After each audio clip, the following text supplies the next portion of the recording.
les prévisionnels de l'entreprise.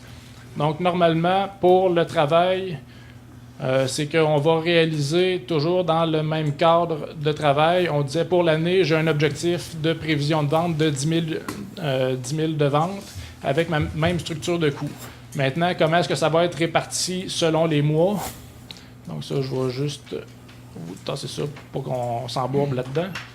Donc, au niveau des ventes, c'est qu'au mois de janvier, on pense réaliser 50 ventes sur les 1000 prévus. Février, c'est un petit peu meilleur. Donc, il y a une progression des ventes, novembre et décembre étant les deux plus gros mois de l'année. Au niveau des coûts de production, encore là, c'est qu'on a des cycles, puis on va pouvoir évaluer comment se répartissent nos coûts pour dégager notre marge bénéficiaire. Donc, celle-ci peut varier d'un mois à l'autre selon le volume d'affaires. Donc, à partir de ce prévisionnel-là, ensuite, c'est qu'on va se réaliser selon la même structure, en dégageant les mêmes marges, les mêmes coûts. On va se dégager une feuille de résultats réels. Donc, dans ce cas-ci, au niveau des ventes, là, j'ai fait balancer là, les mêmes ventes. Ça peut fluctuer, par exemple. Là, ça, il n'y aura pas de problème.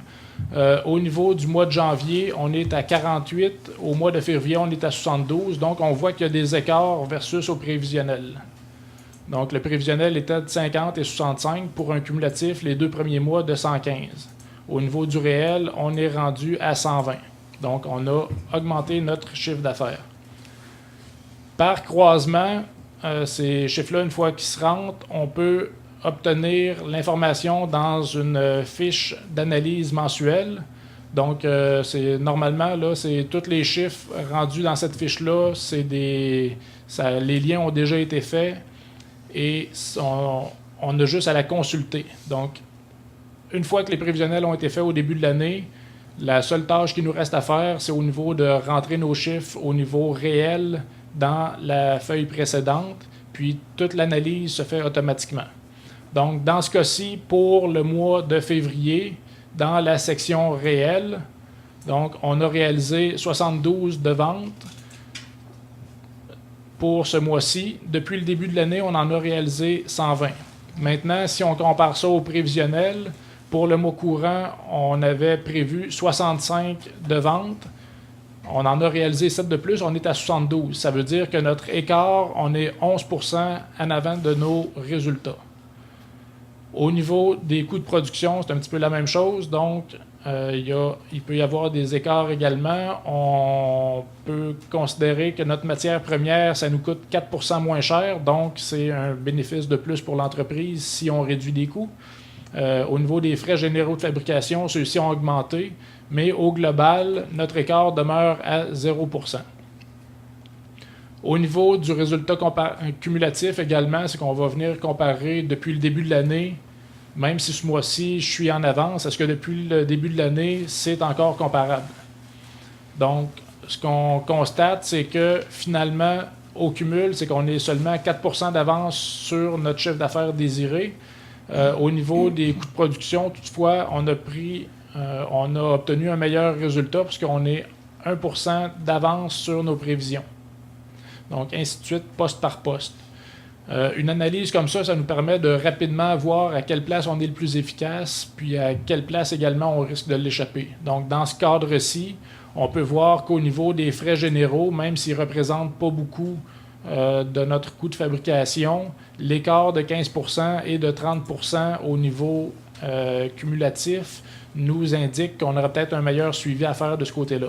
Donc, au niveau des stocks également, si on se rend compte qu'il y a une très grande variation, c'est peut-être parce qu'on stocke mal notre matériel, le matériel se brise, c'est peut-être au niveau des procédés de fabrication également que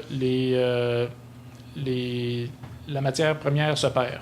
Donc, à partir de là, c'est rapidement juste avoir une petite analyse, ensuite en bas de page, dire au niveau des revenus, qu'est-ce qui s'est passé pour qu'on soit en avance de 11% sur nos résultats. Bon, ben là, c'est parce qu'on a été rencontrer telle personne à un salon, puis là, on a signé un contrat.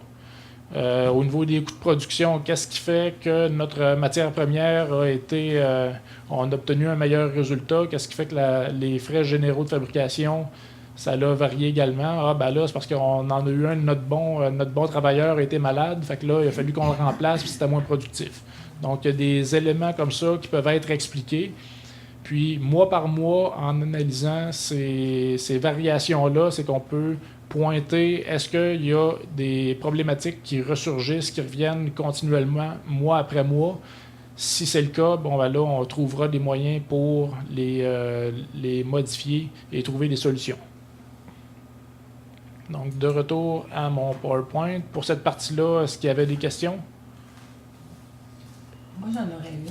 Oui, une question en salle? Oui, au niveau de l'amortissement avant impôt et tout ça, là, lorsque dans ton tableau, est-ce que c'est important pour les organisations comme la SADC, lorsque quelqu'un vient nous voir et dit « j'ai besoin d'un prêt », est-ce que cela devient important selon les différents programmes offerts par le réseau des SADC, cette analyse-là? C'est qu'au niveau de la rentabilité globale de l'entreprise, c'est qu'on veut s'assurer que les réserves soient là également pour réinvestir dans un autre équipement. Si on exclut la partie de l'amortissement dans notre entreprise, c'est qu'on semble dégager un bénéfice qui est beaucoup plus élevé. Donc, on va payer plus d'impôts également, mais c'est qu'on ne pourra pas se faire de provision au niveau financier pour ensuite changer notre équipement, mais qui devienne désuet ou qui brise. Merci. Donc, on va poursuivre maintenant pour la troisième partie au niveau de l'aspect stratégique des données. Donc, au niveau de l'aspect stratégique, je vais vous parler de la planification stratégique, la gestion par portefeuille de projet, la valeur de revente d'une entreprise, puis également le rendement de l'avoir des actionnaires avec l'effet de levier. Un autre petit exercice pour cette partie-là.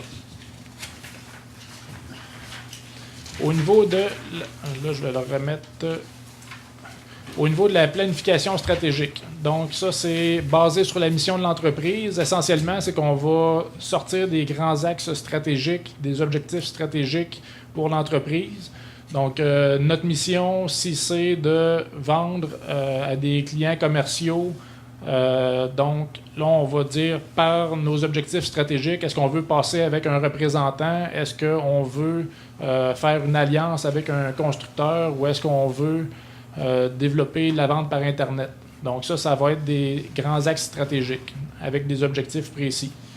Par rapport à ça, c'est que ces objectifs-là, si on peut les reséparer en sous-objectifs, ces sous-objectifs-là en activités, c'est qu'on vient les mettre en opération très rapidement.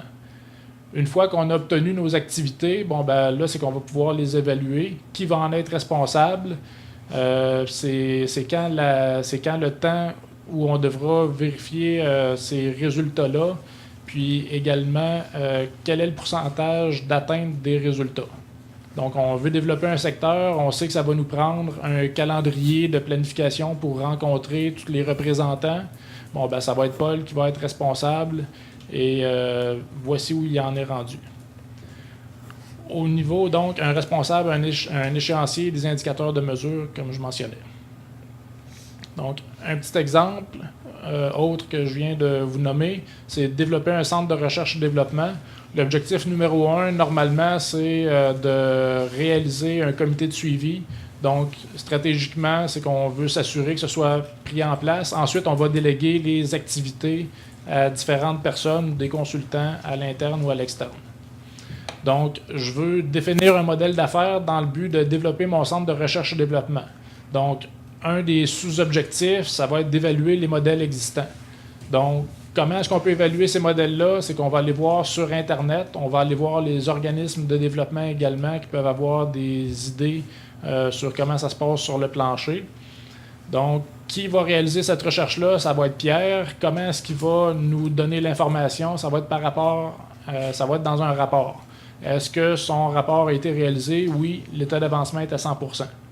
Maintenant, à partir de là, c'est pour évaluer les modèles existants, c'est qu'on devra déterminer est-ce qu'il y en a un qui a des forces, des faiblesses, puis est-ce que ceux-là peuvent correspondre finalement à la réalité de l'entreprise. Donc, ça, dans ce cas-ci, c'est Jeanne qui va produire un autre rapport pour analyser chacun des modèles qu'on a ciblés. qu'est-ce qui se passe avec eux autres, puis de quelle façon